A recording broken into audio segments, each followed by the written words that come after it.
Hi friends, ಎಲ್ರಿಗೂ ನಮಸ್ಕಾರ. Welcome to V studio. Big boss ಆಟ ದಿನದಿಂದ ದಿನಕ್ಕೆ ತುಂಬ ಚೆನ್ನಾಗಿ ಬರ್ತಿದೆ ಅಂತಲೇ ಹೇಳ್ಬೋದು. ಆ್ಯಕ್ಚುಲಾಗಿ ಬಿಗ್ ಬಾಸ್ ಇರೋದಕ್ಕಿಂತ ವಿಲನ್ ಈ ಒಂದು ಗೇಮನ್ನು ನಡೆಸ್ಕೊಂಡು ಹೋದ್ರೇ ಚೆನ್ನಾಗಿರುತ್ತೆ. ಅಷ್ಟು ಚೆನ್ನಾಗಿ ಮೂಡ್ ಬರ್ತಿದೆ ಈ ವಾರ ಅಂತ ಹೇಳ್ಬೋದು. ಬಿಗ್ ಬಾಸ್ ಮನೆಗೆ ವಿಲನ್ ಎಂಟ್ರಿ ಆದಾಗ್ಲಿಂದನೂ ಸಹ ಆಟದ ದಿಕ್ಕೇ ಚೇಂಜ್ ಆಗೋಗ್ಬಿಟ್ಟಿದೆ ಅಂತ ಹೇಳ್ಬೋದು. ಅಷ್ಟು ಚೆನ್ನಾಗಿ ಬಿಗ್ ಬಾಸ್ ಶೋ ಬರ್ತಿದೆ. ಸೊ ಈ ಒಂದು ಆಟನ ವಿಲನ್ ನಡೆಸ್ಕೊಂಡು ಹೋದ್ರೇ ಚೆನ್ನಾಗಿರುತ್ತೆ ಅಂತ ಹೇಳಿ ನಂಗೆ ಅನಿಸ್ತಿದೆ. ಯಾಕೆ ಅಂದರೆ ಪ್ರತಿದಿನ ಒಂದೊಂದು ಟಾಸ್ಕನ್ನು ಕೊಡ್ತಿರ್ತಾರೆ, ಪ್ರತಿದಿನ ಒಂದೊಂದು ಟ್ವಿಸ್ಟ್ ಅಂಡ್ ಟರ್ನ್ಸ್ ಅನ್ನು ಕೊಡ್ತಿದ್ದಾರೆ. ಸೊ ನೋಡೋದಕ್ಕೆ ತುಂಬಾನೇ ಕ್ಯೂರಿಯಸ್ ಆಗಿ ಕಾಯ್ತಾ ಇರಬೇಕು ಎಲ್ಲರೂ ಸಹ. ಆ ರೀತಿ ಒಂದು ಟ್ವಿಸ್ಟ್ ಅಂಡ್ ಟರ್ನ್ಸ್ಗಳನ್ನ ಬಿಗ್ ಬಾಸ್ ಅಲ್ಲಿ ಪ್ರತಿದಿನ ಕೊಡ್ತಾನೆ ಇದ್ದಾರೆ ವಿಲನ್ ಅಂತ ಹೇಳ್ಬೋದು. ಆ್ಯಂಡ್ ಇವತ್ತು ಬಿಟ್ಟಿರುವಂತಹ ಸೆಕೆಂಡ್ ಪ್ರೋಮೋದಲ್ಲೂ ಕೂಡ ಒಂದು ಕಂಟೆಸ್ಟೆಂಟ್ಗಳ ಡೆಡಿಕೇಶನ್ ಲೆವೆಲ್ ಎಷ್ಟಿದೆ, ಬಿಗ್ ಬಾಸ್ ಶೋಗೋಸ್ಕರ ಎಷ್ಟು ಡೆಡಿಕೇಟ್ ಆಗಿ ವರ್ಕ್ ಮಾಡ್ತಿದ್ದಾರೆ ಅನ್ನುವಂಥ ಇದನ್ನ ಟೆಸ್ಟ್ ಮಾಡುವಂತಹ ಒಂದು ಟಾಸ್ಕ್ ಅನ್ನ ಕೊಡ್ತಿದ್ದಾರೆ ಅಂತಾನೆ ಹೇಳ್ಬೋದು. ಎರಡು ಟೀಮ್ ಆಗಿ ಮಾಡಿದ್ದಾರೆ. ಅಶ್ವಿನಿ ಅವರ ಟೀಮ್ ಒಂದ್ ಕಡೆ ಆದ್ರೆ ಗಿಲ್ಲಿ ಅವ್ರದ್ದು ಟೀಮ್ ಒಂದ್ ಕಡೆ ಆಗಿದೆ. ಆ್ಯಂಡ್ ಗಿಲ್ಲಿ ಅವರ ಟೀಮಲ್ಲಿ ಧನುಷು, ಕಾವ್ಯ, ರಾಶಿಕಾ, ರಜತ್ ಮತ್ತೆ ರಘು ಅವರಿದ್ದಾರೆ. ಆ್ಯಂಡ್ ಮಿಕ್ಕಿದೆಲ್ಲ ಕಂಟೆಸ್ಟೆಂಟ್ಗಳು ಸಹ ಅಶ್ವಿನಿ ಅವರ ಟೀಮಲ್ಲಿ ಇದ್ದಾರೆ. ಇಬ್ಬರನ್ನೂ ಸಹ ಆಕ್ಟಿವಿಟಿ ರೂಮ್ಗೆ ಕರೀತಿದ್ದಾರೆ. ಆಕ್ಟಿವಿಟಿ ರೂಮ್ಗೆ ಕರೆದ್ಬಿಟ್ಟು ಬಿಗ್ ಬಾಸ್ ಒಂದೊಂದು ಟಾಸ್ಕನ್ನು ಕೊಡ್ತಾ ಹೋಗ್ತಾರೆ. ಆ್ಯಂಡ್ ಆ ಟಾಸ್ಕ್ಗೆ ಯಾರು ಒಪ್ಪಿಗೆ ಇರುತ್ತೋ ಅವರು ಹೋಗಿ ಫಸ್ಟ್ ಬಜರನ್ನು ಒತ್ತಬೇಕಾಗುತ್ತೆ. ಬಜರನ್ನು ಒತ್ತಿದಾಗ ಅಲ್ಲಿ ಇರುವಂತಹ ಕಂಟೆಸ್ಟೆಂಟ್ಗಳು ಆ ಬಿಗ್ ಬಾಸ್ ಹೇಳಿದಂತಹ ಕೆಲಸಗಳನ್ನ ಮಾಡಬೇಕಾಗತ್ತೆ. ಅಟ್ಲೀಸ್ಟ್ ಅವರಾದರೂ ಮಾಡಬೇಕು ಅಥವಾ ಅವರ ಟೀಮ್ ಮೆಂಬರ್ಸ್ ಕೈಯಲ್ಲಾದರೂ ಮಾಡಿಸ್ಬೇಕು. ಸೊ ಇಂತಹ ಟಾಸ್ಕ್ಗಳನ್ನು ಬಿಗ್ ಬಾಸಲ್ಲಿ ಇವತ್ತು ವಿಲನ್ ಕೊಡ್ತಿದ್ದಾರೆ ಕಂಟೆಸ್ಟೆಂಟ್ಗಳಿಗೆ. ಆ್ಯಂಡ್ ಆಕ್ಟಿವಿಟಿ ರೂಮ್ ಒಳಗಡೆ ಹೋಗಿರೋದು ಅಶ್ವಿನಿ ಮೇಡಮ್ ಅವರು ರೂಮ್ ಒಳಗಡೆ ಹೋಗಿದ್ದಾರೆ. ಹಾಗೆ ನಮ್ಮ ರಜತ್ ಅವರು ಕೂಡ ಆಕ್ಟಿವಿಟಿ ರೂಮ್ ಒಳಗಡೆ ಹೋಗಿದ್ದಾರೆ. ಅದರಲ್ಲಿ ಬಿಗ್ ಬಾಸ್ ಅವರು ಕೊಟ್ಟಿರುವಂತಹ ಫಸ್ಟ್ ಟಾಸ್ಕ್ ಏನಪ್ಪಾ ಅಂತಂದ್ರೆ, ಯಾರಾದರೂ ಒಬ್ರು ಲೈಕ್ ಬಿಗ್ ಬಾಸ್ ಲೋಗೋ ಇರುತ್ತಲ್ಲ ಆ ಒಂದು ಲೋಗೋನ ಟ್ಯಾಟೂ ಹಾಕ್ಸ್ಕೊಳ್ಬೇಕು ಅಂತ ಹೇಳಿ ಒಂದು ಚಾಲೆಂಜ್ ಅನ್ನು ಕೊಟ್ಟಿದ್ದಾರೆ ಬಿಗ್ ಬಾಸ್ ಅವರು ಕಂಟೆಸ್ಟೆಂಟ್ಗಳಿಗೆ. ಸೊ ಇದನ್ನ ಮಾಡೋದಕ್ಕೆ ರಜತ್ ಅವರು ನಮ್ಮ ಟೀಮಲ್ಲಿ ನಾನು ಮಾಡಿಸ್ತೀನಿ ಅಂತ ಹೇಳಿ ಬಜರನ್ನು ಒತ್ತಿದ್ದಾರೆ. ಬಟ್ ಅಶ್ವಿನಿ ಮೇಡಮ್ ಅವರು ಒತ್ತಿದ್ರೋ ಇಲ್ವೋ ಗೊತ್ತಾಗಿಲ್ಲ, ಬಟ್ ಸ್ವಲ್ಪ ಲೇಟ್ ಆಯಿತು ಅಂತ ಅನ್ಸುತ್ತೆ ಅವ್ರು ಒತ್ತೋದು. ರಜತ್ ಅವರು ತುಂಬ ಕ್ವಿಕ್ಕಾಗಿ ಒತ್ತಿದ್ದಕ್ಕೋ ಏನೋ ಈ ಒಂದು ಟಾಸ್ಕ್ ರಜತ್ ಅವರ ಟೀಮ್ ಅವ್ರು ಆಡಬೇಕು ಅನ್ನುವಂಥ ಅದಕ್ಕೋಸ್ಕರ ರಜತ್ ಅವರು ಹೋಗಿ ಈ ಒಂದು ಚಾಲೆಂಜ್ ಬಗ್ಗೆ ಅವರ ಕಂಟೆಸ್ಟೆಂಟ್ಗಳ ಹತ್ರ ಡಿಸ್ಕಸ್ ಮಾಡ್ತಾರೆ. ಮೀನ್ಸ್ ಅವರ ಟೀಮ್ ಮೆಂಬರ್ಸ್ಗಳ ಹತ್ರ ಡಿಸ್ಕಸ್ ಮಾಡ್ತಾರೆ. ಡಿಸ್ಕಸ್ ಮಾಡಿದಾಗ ಯಾರಾದರೂ ತಾನು ಮುಂದೆ ಬಂದಿದ್ದಿದ್ರೆ, ಲೈಕ್ ನಾನು ಟ್ಯಾಟೂ ಹಾಕ್ಸ್ಕೊತೀನಿ ಅಂತ ಹೇಳಿ ಯಾರಾದರೂ ಮುಂದೆ ಬಂದಿದ್ದಿದ್ರೆ ಅವರು ರಜತ್ ಅವರು ಆ ಕಂಟೆಸ್ಟೆಂಟ್ಗಳಿಗೆ ಆ ಒಂದು ಚಾಲೆಂಜನ್ನು ಕೊಟ್ಟಿರೋರು. ಬಟ್ ಬಂದ್ರೋ ಇಲ್ವೋ ಗೊತ್ತಿಲ್ಲ, ಅಥವಾ ರಜತ್ ಅವರೇ ಇನಿಷಿಯೇಟಿವ್ ತಗೊಂಡು ನಾನು ಈ ಒಂದು ಟಾಸ್ಕನ್ನು ಕಂಪ್ಲೀಟ್ ಮಾಡ್ತೀನಿ ಅಂತ ಹೇಳಿ ಅವರೇ ಇನ್ಚಾರ್ಜ್ ತಗೊಂಡು ಮಾಡ್ತಿದ್ದಾರೋ ಏನೋ ಗೊತ್ತಿಲ್ಲ. ಒಟ್ಟಿನಲ್ಲಿ ರಜತ್ ಅವರು ಬಿಗ್ ಬಾಸ್ ಲೋಗೋನ ಟ್ಯಾಟೂ ಆಗಿ ಹಾಕ್ಸ್ಕೊಳ್ತಿದ್ದಾರೆ. ಆ್ಯಂಡ್ ಎಸ್, ಒಳ್ಳೇದೇ ಅಂತ ಹೇಳ್ಬೋದು. ಯಾಕೆ ಅಂತಂದರೆ ಲೈಕ್ ಬಿಗ್ ಬಾಸ್ ಅಂದರೆ ತುಂಬಾ ಅಭಿಮಾನ ಇದೆ ರಜತ್ ಅವ್ರಿಗೆ. ಆ್ಯಂಡ್ ಆ ಅಭಿಮಾನ ಇರೋದಕ್ಕೋಸ್ಕರನೇ ಲಾಸ್ಟ್ ಸೀಸನಲ್ಲೂ 50 ಡೇಸ್ ಆದರೂ ಪರವಾಗಿಲ್ಲ ಅಂತ ಹೇಳಿ ರಜತ್ ಅವ್ರು 50 ಡೇಸ್ ಆದಮೇಲೆ ಎಂಟ್ರಿ ಕೊಟ್ಟಿದ್ರು. ಆ್ಯಂಡ್ ಈ ಸೀಸನಲ್ಲೂ ಕೂಡ 50 ಡೇಸ್ ಆದಮೇಲೆ ಎಂಟ್ರಿ ಕೊಟ್ಟಿದ್ದಾರೆ. ಲೈಕ್ ಲೈಫ್ ಚೇಂಜಿಂಗ್ ಮೂಮೆಂಟ್ಸ್ ಇದೆ ನನಗೆ ಇಲ್ಲಿ. ಲೈಕ್ ನನ್ನ ತಾತ ಮುತ್ತಾತನ ಕಾಲ ಆದಮೇಲೂ ಸಹ ಲೈಕ್ ನಮ್ಮ ಮುಂದೆ ಬರುವಂತಹ ಪೀಳಿಗೆಗಳು ಅವರೆಲ್ಲ ಸಹ ನಮ್ಮನ್ನು ನೋಡ್ಬೋದಾದಂತಹ ಒಂದು ಶೋ ಅಂತಂದರೆ ಅದು ಬಿಗ್ ಬಾಸ್ ಅಂತ ಹೇಳಕ್ಕೆ ಇಷ್ಟಪಡ್ತೀನಿ. ಅವ್ರಿಗೋಸ್ಕರ ಏನಾದರೂ ಮಾಡಿಟ್ಟು ಬಿಟ್ಟು ಹೋಗ್ತಿದ್ದೀನಿ ಅಂತಂದರೆ ಅದು ಬಿಗ್ ಬಾಸ್ ಅಂತ ಹೇಳ್ಬೋದು ಅಂತೆಲ್ಲ ಹೇಳಿದರು.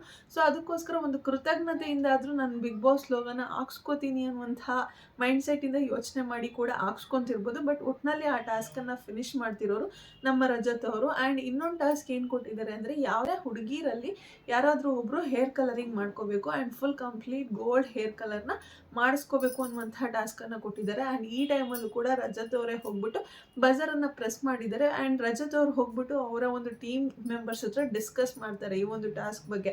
ರಾಶಿಕಾ ಮತ್ತು ಕಾವ್ಯ ಅವರು ಈ ಒಂದು ಟೀಮಲ್ಲಿ ಇರ್ತಾರೆ. ಸೊ ಇಬ್ಬರು ಹೆಣ್ಮಕ್ಳಲ್ಲಿ ಯಾರಾದರೂ ಒಬ್ಬರು ಈ ಥರ ಹೇರ್ ಕಲರ್ಸ್ ಮಾಡ್ಕೋಬೇಕು, ಯಾರು ಮಾಡ್ಕೋತೀರಾ ಅಂತ ಕೇಳಿದಾಗ ರಾಶಿಕಾ ಬಿಲ್ಕುಲ್ ನನ್ನ ಕೈಯಲ್ಲಿ ಆಗೋದೇ ಇಲ್ಲ ಅಂತ ಹೇಳ್ತಾಳೆ. ನಾನಂತೂ ಹೇರ್ ಕಲರ್ ಮಾಡಿಸ್ಕೊಳೋದಿಲ್ಲ ಅಂತ ಹೇಳ್ತಾಳೆ. ಬಟ್ ಕಾವ್ಯ ಅದನ್ನು ತುಂಬಾ ಸ್ಪೋರ್ಟಿವ್ ಆಗಿ ತೊಗೊಂಡು ಸರಿ ಓಕೆ ನಾನು ಮಾಡಿಸ್ಕೋತೀನಿ ಅಂತ ಹೇಳಿ ಕುತ್ಕೊಂಡು ಹೇರ್ ಕಲರ್ನ ಮಾಡಿಸ್ಕೋತಿದ್ದಾರೆ. ಹೇರ್ ಕಲರ್ ಮಾಡಿಸ್ಕೋಬೇಕಾದ್ರೆ ಅಶ್ವಿನಿ ಮೇಡಮ್ ಅವರು ಮತ್ತು ಸ್ಪಂದನ ಅವರು ಹೋಗಿ ಹೇರ್ ಕಲರಿಂಗ್ ಮಾಡಿದ್ದಾರೆ. ಬಟ್ ಅಶ್ವಿನಿ ಮೇಡಮ್ ಅವರು ಸ್ವಲ್ಪ ಸ್ಕ್ಯಾಲ್ಪ್ಗೆಲ್ಲ ಅಪ್ಲೈ ಮಾಡ್ತಿದ್ದಾರೆ ಅಂತ ಅನಿಸುತ್ತೆ. ಅದು ಕೆಮಿಕಲ್ಸ್ ಆಗಿರೋದ್ರಿಂದ ಅದ ರೀತಿ ಸ್ಕ್ಯಾಲ್ಪ್ ಹಾಕಬಾರ್ದು ಅನ್ನುವಂಥ ಒಂದು ಸ್ವಲ್ಪ ಪರಿಜ್ಞಾನ ಇರಬೇಕಾಗಿತ್ತು. ಯಾಕಂದರೆ ಅವರು ಈ ಒಂದು ಮೇಕಪ್ ಬ್ಯಾಕ್ಗ್ರೌಂಡಿಂದನೇ ಬಂದಿರೋದ್ರಿಂದ, ಆರ್ಟಿಸ್ಟ್ ಆಗಿರೋದ್ರಿಂದ ಯಾವುದನ್ನು ಹೇಗೆ ಯೂಸ್ ಮಾಡಬೇಕು ಅನ್ನುವಂಥ ಸಾಮಾನ್ಯ ಪರಿಜ್ಞಾನ ಅಂತ ಅವ್ರು ಖಂಡಿತವಾಗ್ಲೂ ಇದ್ದೇ ಇರುತ್ತೆ. ಅಲ್ಲಿ ಕಾವ್ಯ ಅವ್ರು ತಿಳಿಸಿದ್ಮೇಲೆ ಅವರು ಅದನ್ನು ಚೇಂಜ್ ಮಾಡಿಕೊಂಡ್ರು ಅಂತ ಅನಿಸುತ್ತೆ. ಬಟ್ ಸ್ಕ್ಯಾಲ್ಪ್ಗೆಲ್ಲ ಸ್ಟಾರ್ಟಿಂಗಲ್ಲಿ ಹಾಕಿದ್ದಾರೆ. ಸ್ಟಾರ್ಟಿಂಗಲ್ಲಿ ಇದು ಸ್ಕ್ಯಾಲ್ಪ್ಗೆಲ್ಲ ಹಾಕ್ಬಿಟ್ಟಿದ್ದಾರೆ. ಅದನ್ನು ಮಾಡಬಾರ್ದಾಗಿತ್ತು. ಆ್ಯಂಡ್ ಕಲರ್ ಹಾಕಿರೋದ್ರಲ್ಲೂ ಕೂಡ ಏನೋ ಸ್ವಲ್ಪ ಮಿಸ್ಟೇಕ್ಸ್ಗಳು ಆಗಿದೆ ಅನ್ನೋದು ತುಂಬ ಎವಿಡೆಂಟಾಗಿ ಕಾಣಿಸ್ತಿದೆ. ಅಲ್ಲಿ ರಜತ್ ಮತ್ತು ಸ್ಪಂದನ ಅವರು ಸ್ವಲ್ಪ ಕಿತ್ತಾಡ್ಕೊಳ್ತಿದ್ದಾರೆ. ಸ್ಪಂದನ ಅವ್ರು ಹೇಳ್ತಿದ್ದಾರೆ, ನಿಮ್ಗೇನಾದರೂ ಈ ಟಾಸ್ಕ್ ಕೊಟ್ಟಿದ್ದಿದ್ರೆ ನೀವು ಇದೇ ರೀತಿ ಮಾಡ್ತಿದ್ರಿ, ಏನೋ ಗೊತ್ತಾಗಲಿಲ್ಲ ಬಿಡಿ ಅಂತ ಹೇಳ್ತಿದ್ದಾರೆ. ಆ್ಯಂಡ್ ರಜತ್ತು ಕೂಡ ತುಂಬಾ ಕೋಪ ಮಾಡಿಕೊಂಡು, ಎಷ್ಟು ಸಿಲಿಯಾಗಿ ಮಾತಾಡ್ತೀರಾ, ಏನು ಹೇಳ್ತೀವಿ ಅದನ್ನು ಕೇಳುವಂತಹ ಪರಿಜ್ಞಾನ ಕೂಡ ಇಲ್ಲ, ಅದನ್ನು ಅರ್ಥ ಮಾಡ್ಕೊಳ್ಳುವಂತಹ ತಾಕತ್ತು ಕೂಡ ಇಲ್ಲ ಇವ್ರಿಗೆ ಅಂತ ಹೇಳಿ ರಜತ್ ಅವರು ಸ್ವಲ್ಪ ಕಿತ್ತಾಡ್ತಿದ್ದಾರೆ. ಸೊ ಆ ಒಂದು ಟಾಸ್ಕಲ್ಲಿ ಏನಾದರೂ ಒಂಚೂರು ಗೊಂದಲ ಆಗಿರುವಂತಹ ಚಾನ್ಸಸ್ ಇದೆ. ಸೊ ಇವತ್ತಿನ ಪ್ರೋಮೋದಲ್ಲಿ ಈ 2 ಟಾಸ್ಕ್ ಕೊಟ್ಟಿರೋ ರೀತಿ ಕಾಣಿಸ್ತಿದೆ. ಆ್ಯಂಡ್ ಈ ರೀತಿ ಟಾಸ್ಕ್ಗಳನ್ನು ನಾವು ಸುಮಾರು ಸೀಸನ್ಗಳಿಂದ ನೋಡ್ಕೊಂಡು ಬರ್ತಾನೆ ಇದ್ದೀವಿ. ಬಟ್ ಅಲ್ಲಿ ವಿಲನ್ ಎಂಟ್ರಿ ಇರ್ತಿರ್ಲಿಲ್ಲ, ಜಸ್ಟ್ ಕಂಟೆಸ್ಟೆಂಟ್ಗಳು 2 ಟೀಮ್ ಆಗಿ ವಿಂಗಡಣೆ ಆಗ್ತಿದ್ರು. ಅದರಲ್ಲಿ ಒಂದು ಟೀಮ್ ಅವರು ಇನ್ನೊಂದು ಟೀಮ್ ಅವ್ರಿಗೆ ಚಾಲೆಂಜಸನ್ನು ಕೊಡ್ತಿದ್ರು. ಅದರಲ್ಲಿ ಎಸ್ ಆರ್ ನೋ ಅನ್ನೋ ರೀತಿ ಬಿಗ್ ಬಾಸ್ ಅವರು ಈ ಒಂದು ಟಾಸ್ಕನ್ನು ಆಡಿಸ್ತಿದ್ರು. ಕಂಟೆಸ್ಟೆಂಟ್ಗಳು ಯಾರಾದರೂ ಬೇರೆ ಕಂಟೆಸ್ಟೆಂಟ್ಗೆ ಒಂದು ಟಾಸ್ಕನ್ನು ಕೊಟ್ಟಾಗ ಅವ್ರ ಕೈಯಲ್ಲಿ ಆಗುತ್ತೋ ಇಲ್ವೋ ಎಲ್ಲದಕ್ಕೂ ಎಸ್ ಅಂತಲೇ ಹೇಳಿ ಅವ್ರು ಕೊಡುವಂತಹ ಚಾಲೆಂಜಸ್ ಎಲ್ಲವನ್ನು ಸಹ ಫೇಸ್ ಮಾಡಬೇಕಾಗಿತ್ತು. ಸೊ ಅಂತಹ ಚಾಲೆಂಜಸ್ ಕೊಡಬೇಕಾದ್ರೆ ಮೆಣಸಿನ್ಕಾಯಿ ತಿನ್ನೋದನ್ನು ನಾವು ನೋಡಿದ್ದೀವಿ. ಲೈಕ್ ಅರ್ಧ ಗಂಟೆಗೆ 1/4 kg ಮೆಣಸಿನ್ಕಾಯಿ ತಿನ್ನಬೇಕು, ಅರ್ಧ kg ಮೆಣಸಿನ್ಕಾಯಿ ತಿನ್ನಬೇಕು ಅಂತ ಹೇಳಿರೋದನ್ನು ಸಹ ನಾವು ನೋಡಿದ್ದೀವಿ. ತನಿಷಾ ಕುಂಪಣ್ಣ ಅವರು 20 ಮೆಣಸಿನ್ಕಾಯಿ ತಿಂದಿದ್ರು ಸೀಸನ್ 10 ಅದನ್ನು ಸಹ ನಾವು ನೋಡಿದ್ದೀವಿ. ಆ್ಯಂಡ್ ಸೀಸನ್ 11 ಗೌತಮಿ ಅವ್ರು ಮೆಣಸಿನ್ಕಾಯಿ ತಿಂದಿದ್ರು ನೋಡಿದ್ದೀವಿ ನಾವು. ಆ್ಯಂಡ್ ಇನ್ನು ಹೆಡ್ ಶೇವ್ ಮಾಡಿಸ್ಕೊಳ್ಳುವಂತಹ ಚಾಲೆಂಜಸ್ಸನ್ನು ಕೊಡ್ತಾರೆ, ಬಿಯರ್ಡ್ ಶೇವ್ ಮಾಡಿಸ್ಕೊಳ್ಳುವಂತಹ ಚಾಲೆಂಜಸ್ನು ಸಹ ಕೊಡ್ತಾರೆ. ಹೆಡ್ ಶೇವ್ ಅಂತ ಬಂದಾಗ ನಾವು ಸೀಸನ್ 2 ಸಹ ನೋಡ್ಕೊಂಡು ಬರ್ತಾನೆ ಇದ್ದೀವಿ. ಸೀಸನ್ 1 ಸಹ ರಾಘು ಅವ್ರು ಮಾಡಿಸ್ಕೊಂಡಿದ್ರೋ ಇಲ್ವೋ ಗೊತ್ತಿಲ್ಲ, ಬಟ್ ಮಾಡಿಸ್ಕೊಂಡಿದ್ರು ಅಂತ ಅನಿಸ್ತಿದೆ ನನಗೆ. ಬಟ್ ಸೆಕೆಂಡ್ ಸೀಸನಲ್ಲಿ ಸೃಜನ್ ಅವರಂತೂ ಖಂಡಿತವಾಗ್ಲೂ ಹೆಡ್ ಶೇವ್ನ ಮಾಡಿಸ್ಕೊಂಡಿದ್ರು. ಸೊ ಈ ಒಂದು ಎಸ್ ಆರ್ ನೋ ರೌಂಡ್ ಅನ್ನೋದು ಫಸ್ಟಿಂದನೂ ಆಡ್ಕೊಂಡು ಬರ್ತಾನೆ ಇದ್ದಾರೆ.